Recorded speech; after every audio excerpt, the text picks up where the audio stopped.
Boa noite, né, pessoal? Eu vou só fazer um pequeno resumo de ondas para a gente dar uma arejada no cérebro, né? Então, a gente já viu que as ondas que nós temos vão desde as ondas de baixa frequência, que é da corrente elétrica na nossa casa, até os raios gama. E a onda, ela transporta energia, né? Então, é um movimento causado por uma perturbação que se propaga em um meio. Isso é que é a onda. E nós já vimos que a propriedade importante é que a energia é que vai se propagar sem haver o transporte de matéria. E nós temos aqui a natureza, que é a classificação dessas ondas. Elas podem ser ondas mecânicas, que no caso precisa de meio material para se propagar. O som é uma delas, né?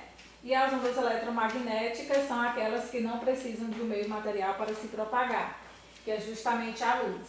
Se tiver uma explosão no espaço, a gente pode ouvir esse barulho dessa explosão no espaço? Não, porque o barulho, o som, é uma onda mecânica e ela precisa de um meio material para se propagar. A gente só consegue ver a luz que chega até nós, que nós já sabemos os espectros de luz, né? Então, essas ondas mecânicas, o som, que precisa de um meio material, a corda, uma mola, a onda numa água.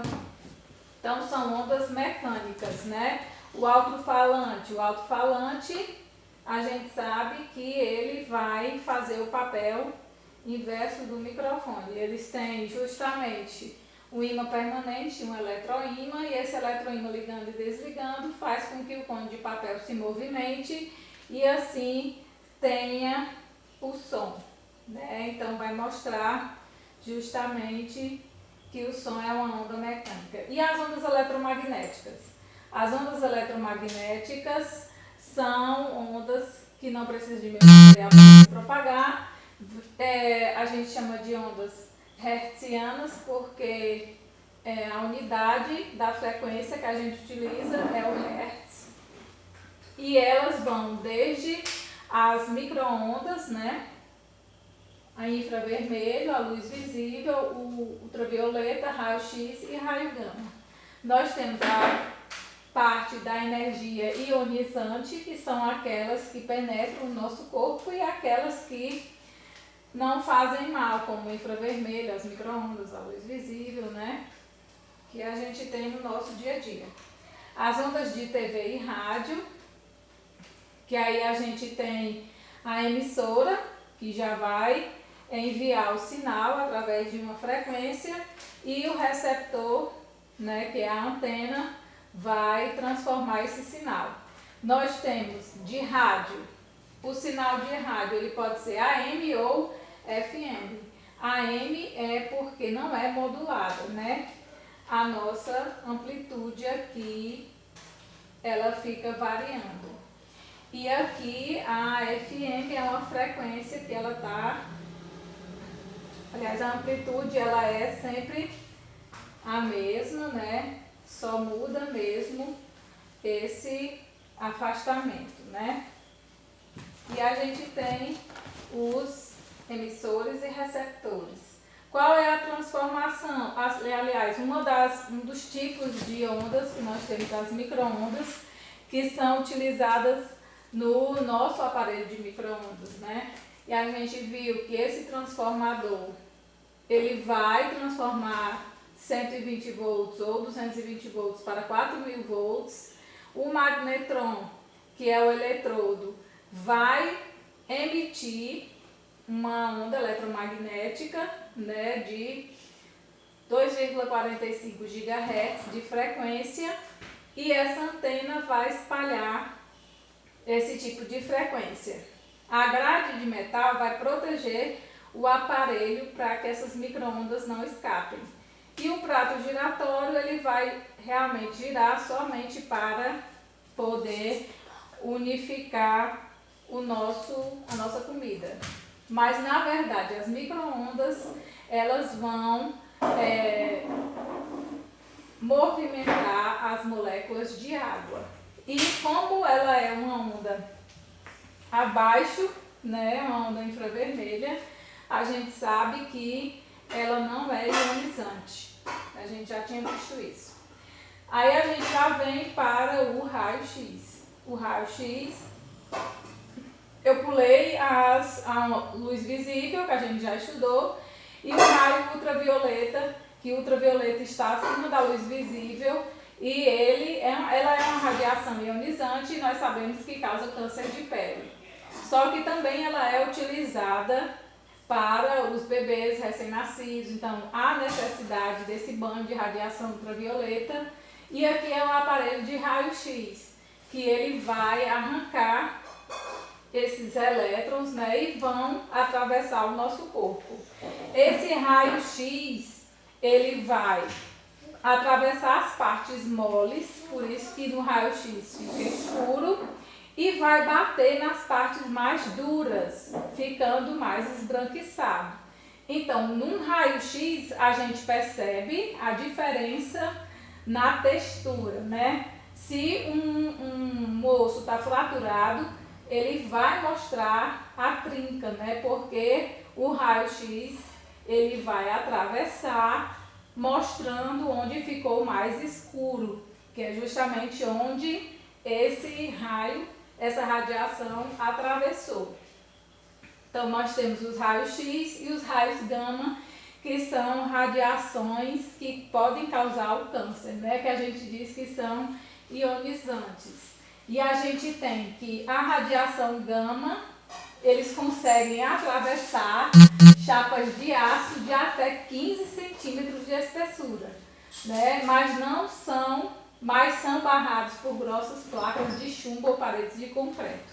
Então a gente tem que ver que a radiação gama, ela já atravessa muito mais, né? Mas ela é utilizada para muitas coisas, como na medicina, a gente tem as imagens que são feitas com auxílio, né, desses equipamentos de raio gama, na agricultura e na indústria, e também na escola e na investigação de muitas coisas, né? No tratamento de doenças, que é com a radioterapia e a quimioterapia, né? A gente tem que essa aplicação é muito útil no nosso dia a dia. Então a gente sabe que as ondas, quanto à direção de vibração, ela pode ser transversal, que ela é subindo e descendo, né? Ou pode ser também longitudinal, que é uma única direção para frente e para trás, como numa mola. Então, essa é a classificação com relação à direção de propagação. No caso das ondas transversais, ela oscila, né? Os pontos se dão numa direção enquanto a propagação vai na outra. Então, se eu estou subindo e descendo e a onda está indo para frente, então são ondas transversais. Quando a gente fala de longitudinais, a perturbação ela está na mesma direção do movimento. Se eu estou oscilando assim, a onda vai se movimentar assim também. E as ondas mistas, que é a mistura de todas elas. Com relação à classificação das ondas, com relação à direção, se for numa única direção, numa corda, ela é unidimensional. Nós temos as bidimensionais, que é numa superfície, né, como num lago. E nós temos as tridimensionais, que são em todas as direções, como as ondas de rádio, tá bom? E o que é uma frente de onda? São várias ondas, uma seguida da outra, né? Então, se eu vejo uma frente de onda, ela é representada por círculos, que são justamente as cristas, né? E as depressões seriam as linhas pontilhadas.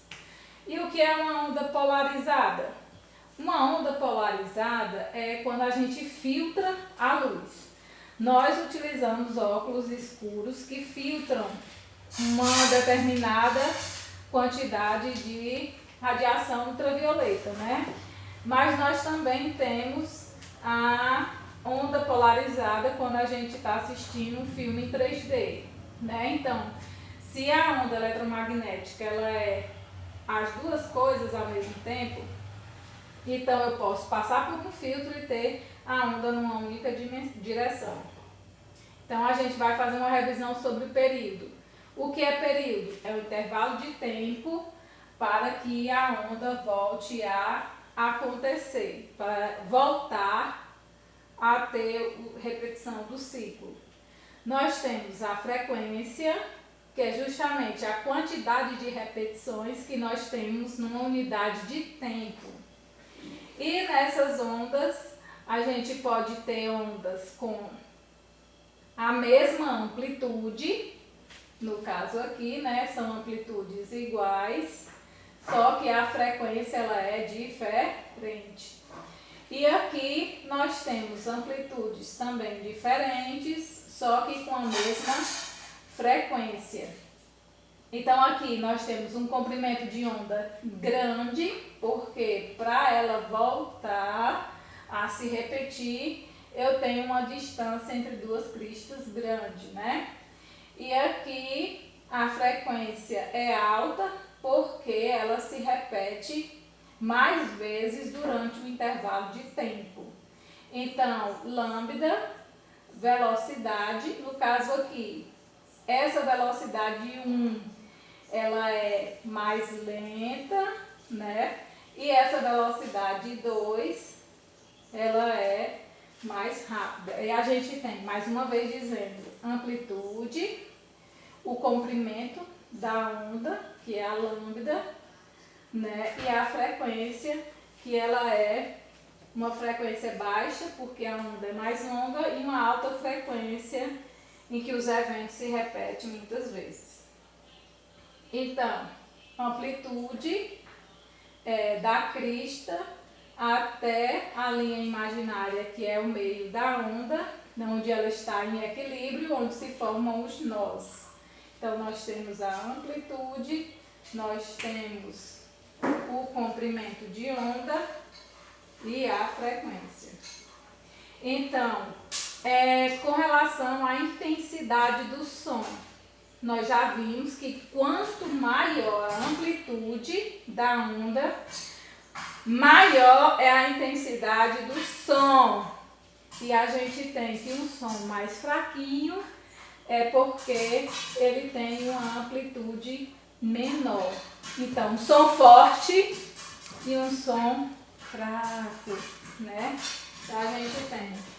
Aí aquela questão do som mais grave e do som mais agudo. Alta frequência, som mais agudo. Baixa frequência, o som mais grave. Repetindo que é um comprimento de onda de uma crista a outra crista, ou de um vale a outro vale, ou então 3 nós seguidos. E o comprimento é chamado de lambda. Quando a gente fala de uma onda eletromagnética, a velocidade dessa onda ela é sempre igual, e é justamente a velocidade da luz, que é 3 vezes 10 elevado a 8 metros por segundo, né? Nós temos a frequência e o comprimento. Não podemos esquecer das interferências construtivas, quando elas se somam, e quando a interferência ela é destrutiva, que aí a gente não tem, a gente tem que elas diminuem, né? Então, quando ela está destrutiva e quando ela está construtiva, que são a mesma fase. E quando estão em fases opostas, ela é destrutiva. Então, a gente vê que quando elas estão na mesma fase, ou seja, para o mesmo lado, as duas para cima, então, quando elas se cruzam, elas aumentam a sua amplitude. Então, mais uma vez, os elementos de uma onda, nós temos os nós, que é a linha imaginária onde ela fica em equilíbrio, a crista lá em cima, o vale lá embaixo, né? O comprimento de onda, que é a lambda, a gente tem de crista para crista, 3 nós, ou de vale para vale. Então, o comprimento de onda é a distância percorrida durante uma oscilação completa, que é o nosso lambda. E a amplitude é da zona de equilíbrio até a crista, ou da zona de equilíbrio até o vale, que é a nossa amplitude. Período e frequência. Período é o tempo para dar uma volta, né? Nós vamos repetir o evento. Então, é o período necessário para termos uma repetição novamente. E a frequência é quantas repetições eu vou ter em cada segundo. Então, nós sabemos que período é 1 sobre a frequência, ou a frequência é 1 sobre período. E a única continha que nós vamos ter na prova é essa daqui, da velocidade. A velocidade de uma onda. A velocidade, ela é o quê? A distância pelo tempo. Nós já estamos acostumados, desde o primeiro ano que a gente estuda velocidade. Se eu tenho que a velocidade é de 100 km por hora, eu vou botar os 100 km por hora no lugar da velocidade. Tempo, o tempo é igual, t de tempo. E esse ΔS é que nós vamos ter o comprimento de onda. A única coisa que vai mudar é que no lugar do ΔS nós vamos ter o comprimento de onda. Mas velocidade é a mesma coisa, tempo é o período, né? E lambda que vai ser o comprimento, ou o comprimento da onda. Então, essa velocidade de propagação depende de quê? Do meio em que ela se propaga, né? E essa velocidade ela vai ser constante no mesmo meio. Se muda de meio, vai mudar a sua velocidade, mas a frequência permanece a mesma. Então, nós podemos calcular a velocidade por lambda sobre período ou lambda vezes a frequência. Não esqueça que lambda é o comprimento de onda. Nessa questão aqui, a resolução, né? No gráfico, a gente vê que a repetição da onda se inicia em 2 centímetros, então lambda é 2, e observando a amplitude é do centro até a crista ou até o vale, nós estamos vendo que é 4 milímetros. A frequência, ele falou aqui que é de 3.600 RPM, que é esse vibrador, rotações por minuto. Para transformar em hertz, a gente divide por 60, né? Porque é de minuto transformando em segundo, que aí é rotações por segundo, ciclos por segundo, o hertz.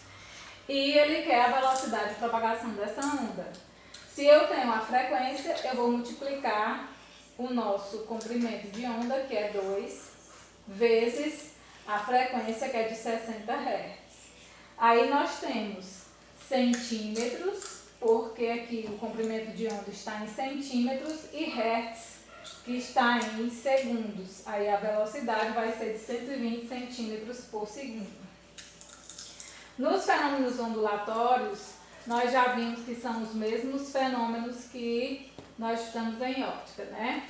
Que é a reflexão, o ângulo de incidência é o mesmo da reflexão, a velocidade V, o comprimento de onda e a frequência se mantêm constantes na reflexão, que é a minha imagem no espelho, o meio é o mesmo. Então, eu tenho o emissor, ele bate e volta, né? Então, eu tenho uma distância em que essa onda vai ser refletida. É possível a gente medir a distância, por isso que nós temos os sonares, né, nos navios. A reflexão também, ela é utilizada nos diversos tipos de ultrassonografia que nós temos. Então, o ultrassom, ele é emitido para dentro da nossa barriga e ele vai bater em diversos componentes do nosso corpo e voltar essa onda, né? E a reflexão dessa onda vai nos dar essa imagem. Dependendo da profundidade e da habilidade do médico, ele vai observar lugares mais distantes ou não. E assim a gente pode ter, inclusive, o efeito Doppler aplicado nessas imagens, né, de ultrassom.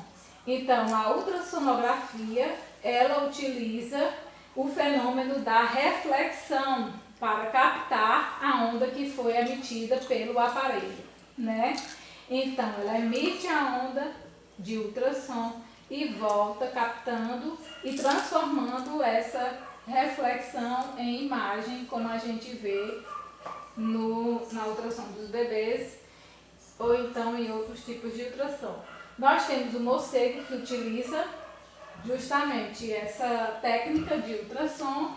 Ele sabe exatamente onde está a sua presa, porque ele fica emitindo esse sinal de ultrassom, bate na presa e ele volta, né? Ele recebe essa onda de volta, localizando então os obstáculos que estão na frente dele, dessas ondas que são refletidas por obstáculos ou presas. Nós estamos vendo que os golfinhos também utilizam essa mesma ferramenta da reflexão das ondas. Eles emitem a onda e recebem a reflexão dessa onda em diversos lugares. Então, assim, ele pode saber se tem um objeto que está se afastando ou se aproximando dele. Ou então, no caso dos submarinos, os obstáculos. Essa reflexão, como eu já disse, ela foi utilizada também no efeito Doppler, né, que é da ultrassom. E nós sabemos que ela acontece quando o receptor e o reflexor dessas ondas estiverem em movimento. Eles têm uma velocidade. Então, nós vamos ter um efeito Doppler. Há uma velocidade de entrada e saída. No caso, é de afastamento e aproximação. Então, o exemplo do cotidiano do efeito Doppler é o som da ambulância, né? Porque quando a ambulância está se aproximando, a frequência ela fica mais alta, porque além da velocidade do próprio som, a ambulância também está se deslocando. Então, é como se as velocidades se somassem, né? Então, elas ficam com uma frequência mais alta, por isso que o som é mais agudo. E quando ele passa, a frequência fica mais baixa, porque a onda está se afastando, o som está indo embora, né? Então, a gente tem esse efeito Doppler, que também é utilizado em ondas eletromagnéticas, que é a questão das estrelas se afastando ou se aproximando. Aqui a gente tem a animação com o barulhozinho, né? A gente observa a formação da onda, né? Que ela, quando o carrinho começa a se movimentar para frente, essas ondas elas vão diminuindo, aliás, aumentando a sua frequência, né? E aqui elas vão aumentando o comprimento de onda. Então aqui a gente tem o som que o motorista ouve, ele é sempre igual, não tem esse negócio de mais grave ou mais agudo, mas só que quando o carro está se aproximando, essa onda é como se ela fosse comprimida, né? Imprensadinha, então a frequência fica mais rápida porque soma a velocidade da onda com a velocidade do carro, entre aspas. E aqui, como o carro está indo para uma direção e a onda para outra, então a frequência vai diminuir, tornando o som mais grave. Aqui, assim, o objeto estiver parado, a gente sabe que uma onda ela não vai haver modificação, nem de um lado nem do outro. Ali nós já temos que o objeto está se deslocando com 0,7 da velocidade da frequência. Então a gente já vê que ela já está se amontoando de um lado. Quando ela anda com a mesma velocidade do som, aí sim a gente vê que aqui na frente ninguém escuta nenhum barulho, só vai escutar o barulho quando eu estiver enxergando o objeto passando por mim. Por quê? Porque o objeto está tão rápido quanto a velocidade do som. Então a gente não escuta antes do objeto passar por mim. E o objeto sendo supersônico, a gente vê o objeto passando por nós e só depois é que a gente vai ouvir o barulho, que são os caças. O efeito Doppler relativístico, se as estrelas estão se aproximando da gente, a gente tem que ver o espectro de luz. Nós temos o ultravioleta, que é acima da luz visível, e o infravermelho, que é abaixo da luz visível. É só lembrar, abaixo da luz visível, a estrela está se afastando. Se ela está se afastando, vai ser vermelha a cor que eu enxergo esse astro. E se esse astro está se aproximando da gente, do observador, a gente tem que é ultravioleta, que é justamente o azul, né? Que a gente vê o espectro de aproximação e de afastamento. Então, em astronomia, a gente vê o efeito Doppler das galáxias. E o ecocardiograma, como a gente já disse, é colocado o efeito Doppler na imagem de ultrassom, porque não é só a onda que está sendo emitida pelo aparelho, mas o sangue também está circulando aqui. Então, se o sangue está se movimentando, se ele está vindo ou indo, a gente tem como saber devido a essa tonalidade do efeito Doppler, né, que são os fluxos do sangue que passa por dentro das veias e artérias. Então, o médico analisa o cordão umbilical, analisa o coração e a gente já viu isso com mais detalhes. Essa questão aqui, que foi do Enem, a gente já resolveu, que é justamente qual esboço gráfico representa a frequência detectada pelo observador. Então, a frequência está altíssima quando está se aproximando e quando passa por mim o carro, a frequência vai diminuir. Por isso que o som fica mais grave. Então, a gente tem o gráfico, né? No caso da refração, é a mudança da velocidade da onda, né? Quando ela vai mudando o seu meio, né? Então, eu tenho uma corda de densidade A e de densidade B. Nós observamos que há uma reflexão e refração. A onda diminui a sua amplitude quando passa da corda mais fina para a corda mais densa, né?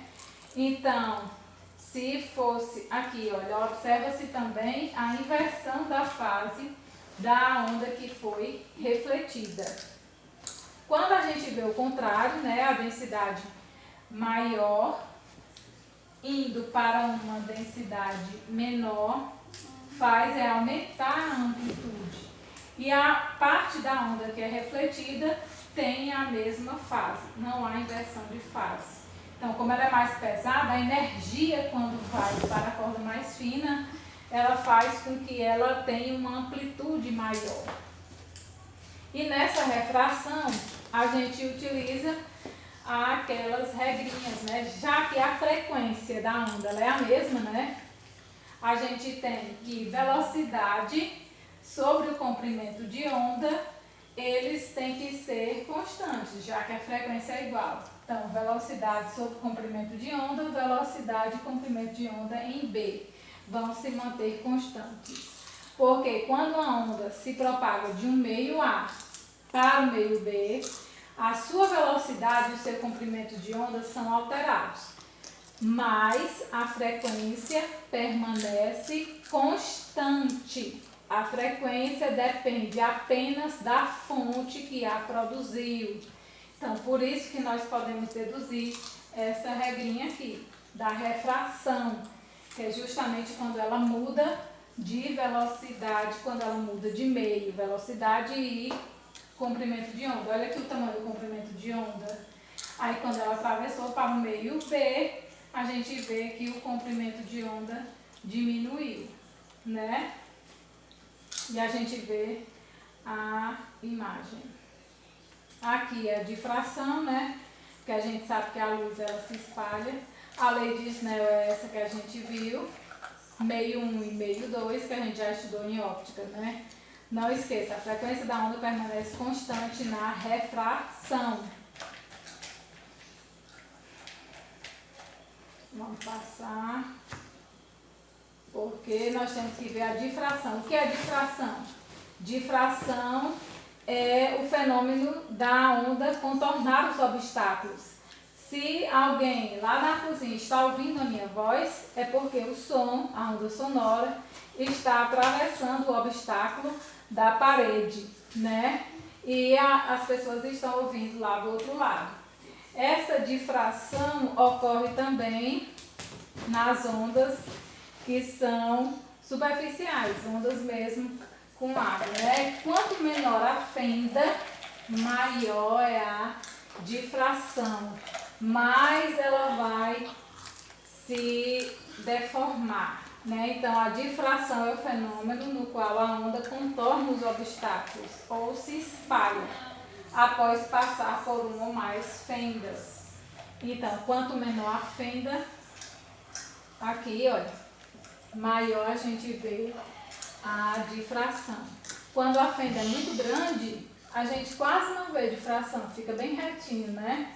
Então, quando ela vai tendo uma fenda mais fina, aí a gente vê justamente essa questão do Enem, que eu tenho um buraco, que são os raios de luz, e a gente tem a lâmpada, outra lâmpada e a outra lâmpada. Como é, né? Ao diminuir o tamanho de um orifício atravessado por um feixe de luz, passa menos luz por intervalo de tempo e próximo da situação de completo fechamento do orifício, verifica-se que a luz apresenta um comportamento como ilustrado nas figuras. Sabe-se que o som, dentro de suas particularidades, também pode se comportar dessa forma, que é como a gente vê a luz na fresta da porta, né? Em qual das situações a seguir está representado o fenômeno descrito no texto? Ao encostar o ouvido no chão, o homem percebe o som de uma locomotiva antes de ouvi-lo pelo ar. No caso que é a velocidade, né? Ao gritar diante de um desfiladeiro, uma pessoa ouve a repetição do seu próprio grito, que aqui já é a reflexão. Aqui é o que mesmo, hein? O som ele se propaga mais rapidamente nos meios mais densos, né? Por isso que ele encostou o ouvido no chão. Aqui é o reflexo, né? Porque é o eco.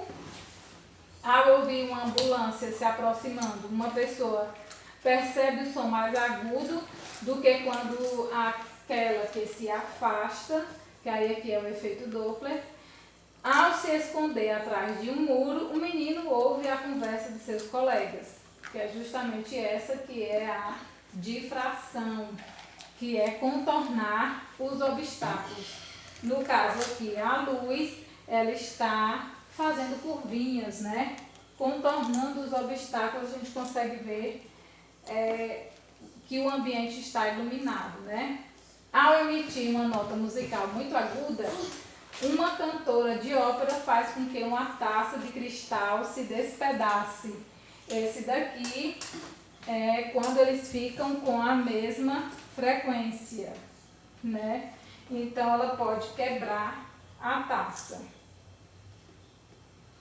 Aí a gente vê que interferência construtiva, que a gente já viu, quando elas estão em fase, a gente soma as amplitudes e a destrutiva a gente diminui, né?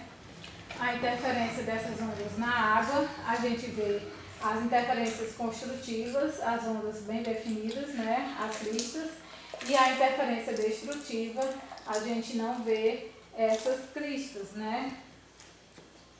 Então, essa interferência a gente pode olhar também pela superposição das ondas. As duas ondas em fase, a gente vê a onda resultante. Igual no coral. Lembra que a gente falou do coral?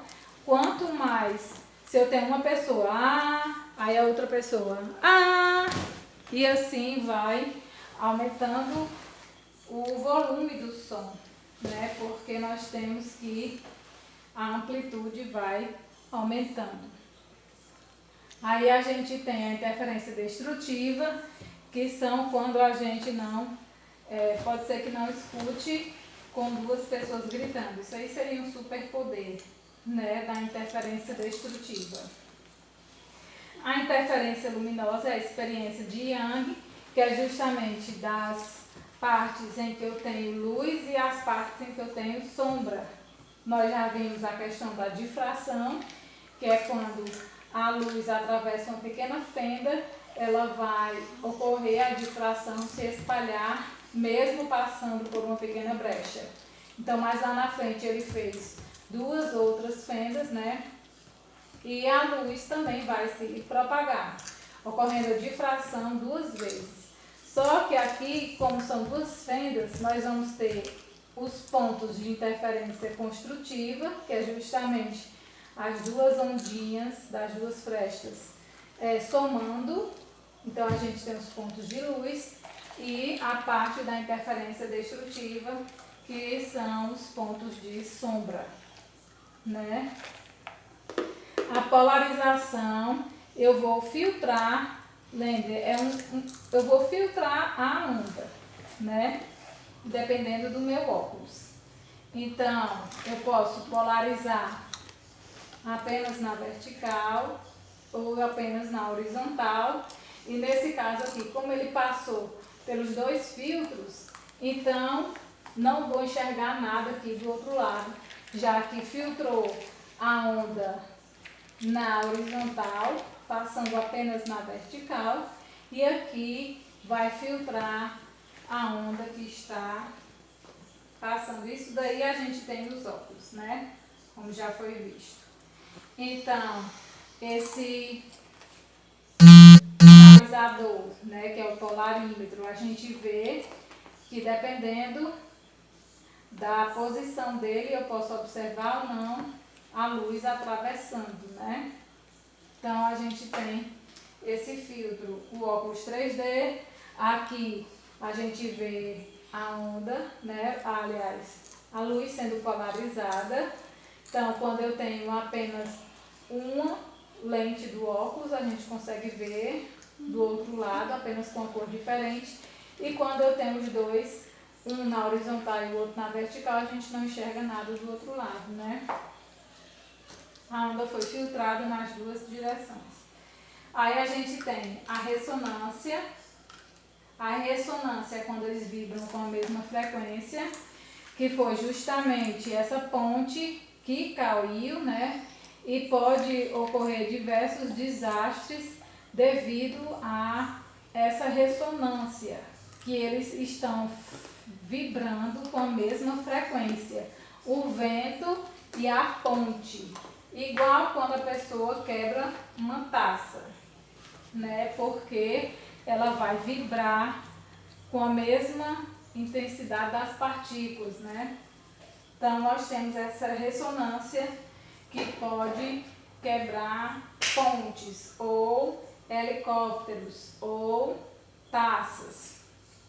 Então, quando um objeto recebe energia com frequência igual à sua frequência natural de vibração das moléculas, dizemos, né, que a fonte e o objeto estão em ressonância, né? E a amplitude de vibração vai aumentar. Vai chegar um ponto em que o objeto não vai suportar e assim vai quebrar. Então a gente tem que ver que essa ressonância é justamente isso. São interferências construtivas, né? Então ele vai receber energia com a mesma frequência da sua natural, né? Assim como funcionamento de um micro-ondas. Ele vai fazer as moléculas de água vibrarem na mesma frequência, né? Aumentando a sua velocidade, aumentando a agitação. E a gente viu que temperatura, ela é a agitação dessas partículas, né? Então, se eu estou agitando as moléculas de água, consequentemente o alimento vai esquentar, porque essas moléculas estão vibrando mais rápido. E assim é o nosso resumo de conteúdos rapidão.